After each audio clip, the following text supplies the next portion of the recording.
Shalom adik-adik, kita bertemu kembali di Horas. Setelah kita mendengarkan pujian malam, hari ini kita akan mendengarkan firman Tuhan. Sebelumnya kita berdoa dulu yuk. Bapa yang baik, kepadamu kami ingin berdoa untuk mengawali firman Tuhan yang sebentar lagi kami dengarkan. Tolong berkati kami, telinga kami, pikiran kami, agar firman-Mu tidak lalu begitu saja, tetapi menjadi berkat bagi kami. Di dalam nama Tuhan Yesus kami berdoa, amin. Judul renungan malam ini adalah Sukacita Memberi. Firman Tuhan diambil dari Ulangan 15 ayat 10. Engkau harus memberi kepadanya dengan limpahnya, dan janganlah hatimu berduka cita apabila engkau memberinya. Sebab oleh karena hal itulah Tuhan Allahmu akan memberkati engkau dalam segala pekerjaanmu dan dalam segala usahamu. Ken adalah seorang anak yang cemerlang di sekolahnya, meskipun orang tuanya bukan yang kaya raya, tetapi kesederhanaan keluarganya tidak menghalangi Ken untuk berprestasi. Selain berprestasi dalam pelajaran, Ken juga tak jarang memenangkan berbagai lomba olahraga yang diadakan di kotanya. Beberapa kali, Ken mewakili sekolahnya bertanding dalam lomba atletik dalam rangka Hari Kemerdekaan Bangsa Indonesia. Dalam bidang seni, Ken juga menonjol loh. Dia sering tampil bersama grup vokal sekolah atau menari dalam beberapa kesempatan. Puisi karya Ken juga beberapa kali tampil di majalah anak-anak. Wah, prestasi Ken membuat papa mamanya bangga. Meskipun banyak prestasi, Ken tetaplah seorang yang rendah hati. Hobi Ken yang lain adalah membaca. Kemanapun Ken pergi, tangannya selalu megang buku. Teman-temannya juga ikut senang dengan hobi Ken yang satu ini. Kadang setelah lelah bermain, mereka meminta Ken bercerita atau membacakan buku yang dibawanya. Dan dengan senang hati, Ken melakukannya. Di rumah tidak ada rak buku untuk menyimpan berbagai macam buku bacaan milik Ken. Buku-buku itu hanya ditata rapi dalam beberapa tumpukan. Beberapa tetangganya sering memberikan buku-buku bacaan yang sudah tidak dibaca lagi oleh anak-anak mereka. Bila ada uang lebih, papa juga membelikan buku-buku murah sebagai hadiah untuk Ken. Ken, tahu Om Seno dan Tante Wati nggak? Tanya papa suatu hari kepada Ken. Raut wajah papa terlihat sedih. Tentulah Pak, Om Seno yang tinggal di Jalan Seruni kan?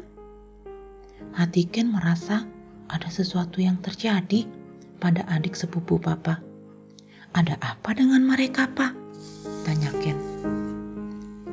Om Seno dan Tante Wati tadi pagi mengalami kecelakaan.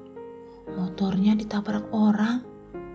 Dokter tidak bisa menyelamatkan nyawa mereka, saut papa dengan kepala tertunduk. Apa? Mata Ken terbelalak tidak percaya. Air matanya mengalir tak terbendung. Ken membayangkan Septi, anak sulung Om Seno dan Tante Wati yang sering bermain dengannya. Septi memiliki 3 orang adik yang masih kecil-kecil.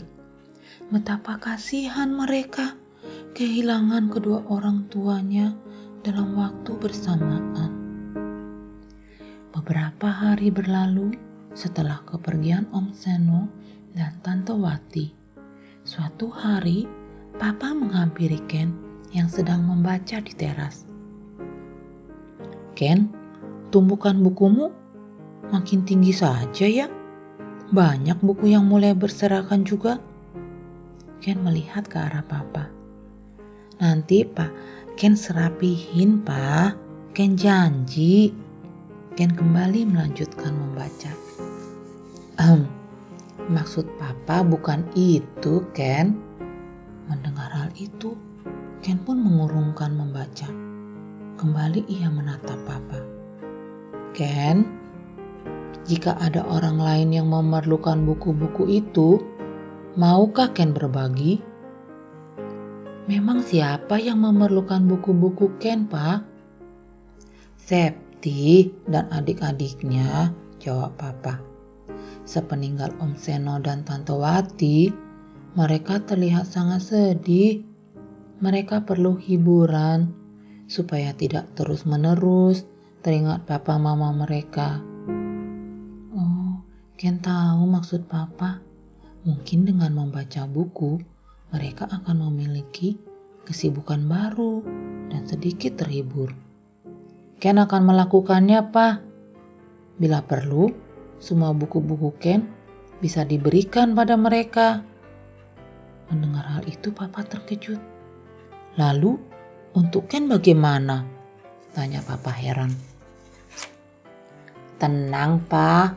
Ken pasti dapat gantinya kok. Mereka lebih memerlukan buku-buku itu. Kata Bu Melan, guru sekolah minggu Ken, kalau memberi kepada orang lain harus sepenuh hati. Tuhan Yesus sudah memberikan anugerah keselamatan kepada Ken. Jadi Ken harus berbagi sukacita kepada orang lain, apapun bentuknya. Lagi pula Ken happy melakukannya, Pak, kata Ken tanpa ragu-ragu. Wah, Papa bangga padamu, Ken. Papa memeluk Ken penuh harap. Adik-adik, Ken berbagi kepada orang lain tanpa merasa terpaksa ataupun keberatan.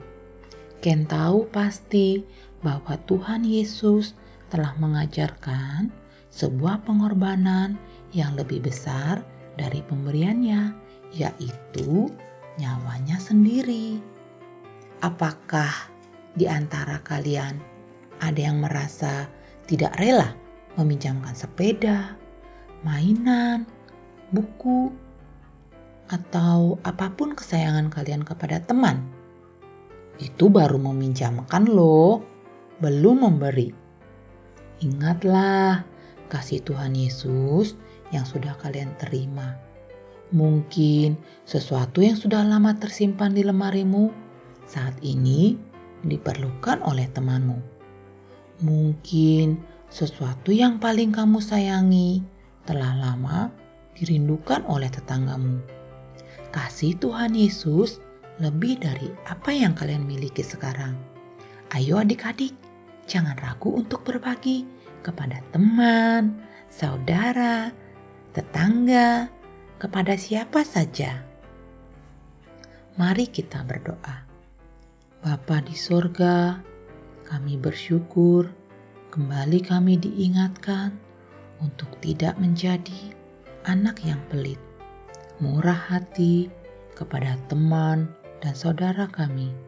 Beri kami hati yang penuh kasih, yang mudah tersentuh, yang rela untuk memberi bagi orang lain di sekitar kami. Di dalam nama Tuhan Yesus kami berdoa. Amin. Adik-adik, sampai di sini renungan kita malam ini.